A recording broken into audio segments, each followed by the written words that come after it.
검찰이 삼성전자 이재용 부회장을 기소하기로 결정했습니다. 이유는 뭘까요? 이 사건과 관련하여 검찰 수사심의위원회는 불기소를 권고한 바 있습니다. 이에 수사팀은 지난 2달 동안 수사 내용과 법리 등을 심층 재검토하였습니다. 심도 있는 논의를 거친 결과 자본시장 질서를 교란한 사안의 중대성 등을 종합적으로 고려하여 금일 사건 처리에 이르게 되었습니다.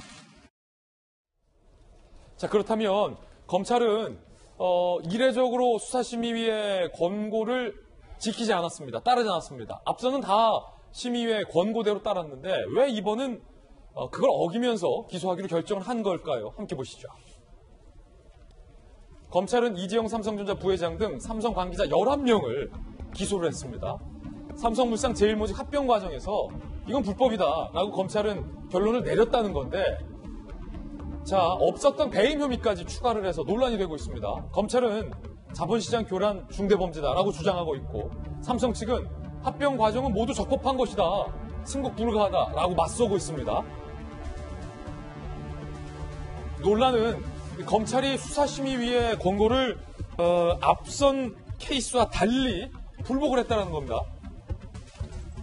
지난 6월 10대3 압도적인 의견으로 이재용 부회장은 기소를 하지 않는 게 맞다라고 수사심의위가 결론을 내렸는데, 검찰은 이렇게 했어요.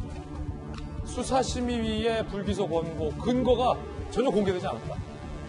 30여 명의 전문가 의견을 청취해서 중대성을 고려해서 기소하기로 했다라고 해명을 했습니다. 심의위의 권고를 수용하지 않고 기소를 강행한 첫 사례가 된 셈입니다. 자, 이에 대해서 삼성 측은 강력 반발하고 있습니다. 삼성 측의 입장입니다. 검찰이 처음부터 기소라는 목표를 정해두고 수사한 거다.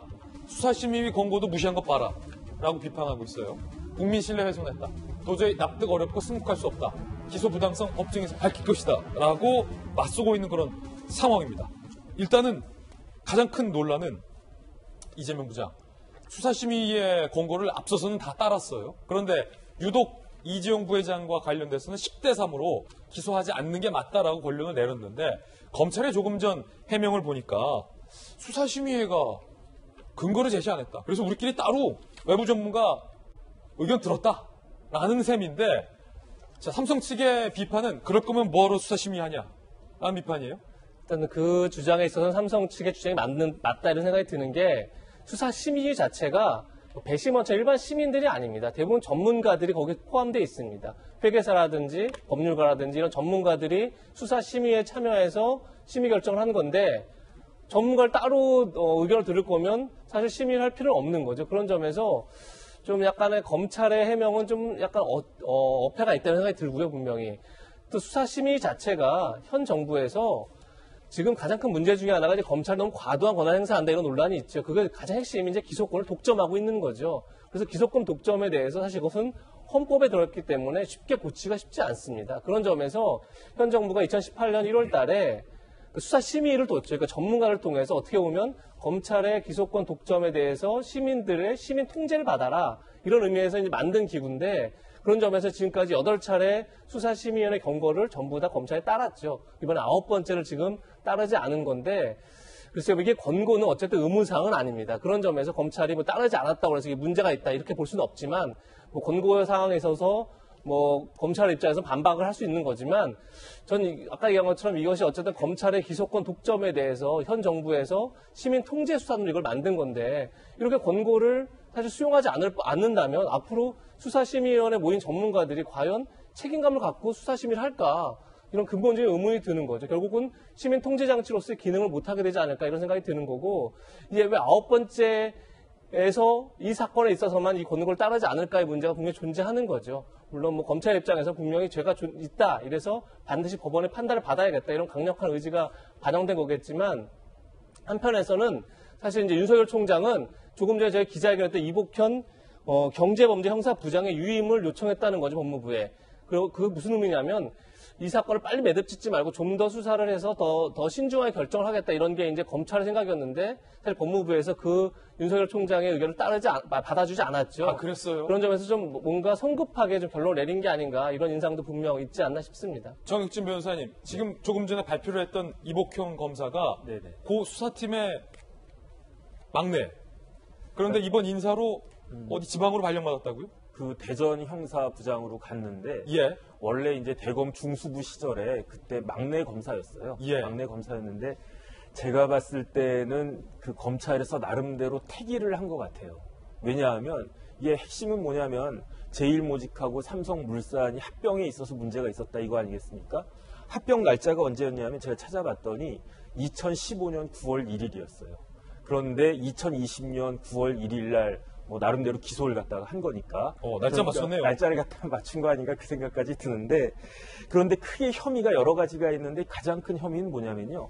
자본시장법 위반하고 요번에 추가로 들어갔다라고 한 업무상 배임죄인데 자본시장법 위반에 어떤 규정이 있냐면 주가를 시세를 갖다가 조정하면 안 된다. 왜냐하면 정보를 알고 있고 힘을 갖고 있는 사람들이 주가를 조작해서 부당한 이득을 갖다 얻게 되면 그럼 시장을 교란시키는 것이고 그걸 통해서 많은 사람들이 피해를 볼 수 있기 때문에 그런데 합병회사가 제일모직도 상장사였고 삼성물산도 상장사이지 않았겠습니까? 합병할 때 기준이 되는 것은 합병 비율을 결정하는 기준이 되는 것은 무엇이냐면 주가거든요. 그런데 검찰이 그 오랫동안 한 1년 8개월 동안 증권선물위원회에 고발을 거쳐가지고 수사를 했음에도 불구하고 사실 공소사실에 포함시키지 못한 게 있어요. 그게 뭐냐면 인위적으로 주가를 조작했다라고 하는 사실을 명확하게 밝히지 못한 게 사실 검찰 입장에서는 굉장히 아픈 부분이고요. 예. 대신에 뭘 그 검찰에서 주장을 갖다가 했냐면 제일모직이 자기 주식을 2015년 7월 달에 한 4천억 정도 매입을 갖다 했거든요. 그것이 주가 조작 행위다라고 주장을 갖다가 하면서 자본시장법상의 시세 조정 행위에 해당할 수 있다라고 검찰이 기소를 갖다가 한 건데 이 부분이 얼마나 법원에서 받아들여질지는 사실 조금 문제가 있을 것 같다는 생각이 들고요. 이거는 법원의 판단을 기다려봐야 되는 문제가 아닌가 하는 생각이 들고 예. 업무상 배임은 제가 봤을 때 더 큰 문제가 있다라고 생각이 되는 게 왜냐하면 업무상 배임은 사실 쉽게 인정이 되는 게 아니거든요. 왜냐하면 기업이 굉장히 잘 될 수도 있고 안 될 수도 있고 경영적 판단이 있을 수 있고 그다음 주주는 자기가 투자한 만큼만 유한 책임을 갖다가 물기 때문에 이때 이제 임원들에 대해서 업무상 배임을 할 수가 있을까? 그다음 더 중요한 건 뭐냐면 애당초 근본이 되는 문제가 뭐냐면은 삼성바이오 에피스라는 회사의 그 장부가가 2,900억이었는데 그거를 4조 8천억으로 뻥튀기했다는 거거든요.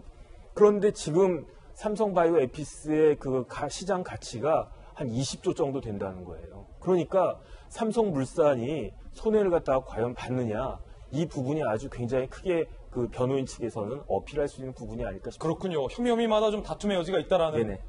말씀인데, 자, 김영태 의원님, 예. 지금 국정농단 사건과 관련해서도 이재용 삼성전자 부회장이 재판이 진행 중이잖아요. 한 기업인에 대해서 3년 9개월 수사가 진행되는 것도 상당히 이례적이군요. 죄가 있다면 그 누구라도 당연히 법의 심판을 받아야 되겠죠. 근데 문제는 이게 그 특정 기업이나 특정인을 어떻게든 이 단죄를 하겠다라고 하는 이 목표를 정하고 이 수사를 그냥 뭐 인디안 기구제 지내듯이 죄가 나올 때까지 탈탈 터는 게 아니냐라고 하는 이런 이제 의심이 들 수밖에 없는 거죠. 특히나 삼성이 우리 사회에 우리 국가 경제에서 차지하는 비중을 생각했을 때 단지 의혹만 있다고 일단 덮어놓고 기소해서 법정에서 가려보자. 이게 과연 검찰의 책임 있는 자세인가라고 하는 거에 대해서 분명히 따져봐야 할 것 같아요. 그러니까 정말로 명백하게 죄가 입증돼서 검찰이 기소하는 게 아니고 혐의가 있을 수 있다. 그래서 일단 법원에 가서 따져보자. 이런 식으로 한다면 그 기간 동안 기업이 돌아갈 수가 있겠어요. 특히나 삼성이 다른 건으로도 지금 4년 이상 경영상이 엄청나게 공백을 지금 겪고 있는데 또다시 앞으로 4년이 걸릴지 5년이 걸릴지 모르는 저런 일들. 특히나 이 혐의 자체가 명백하게 드러난 것이 아니라 그럴 수 있다. 그것을 법정 가서 따져보자. 이런 식으로 검찰이 자기의 그 기소권을 사용한다면 과연 대한민국 기업인들이 정상적으로 경영활동을 할 수 있을까 그런 걱정이 앞섭니다. 예. 자, 어쨌든 검찰은 혐의가 있다, 중대하다라고 판단을 해서 기소를 했고 삼성 측의 반론도 함께 전해드렸습니다.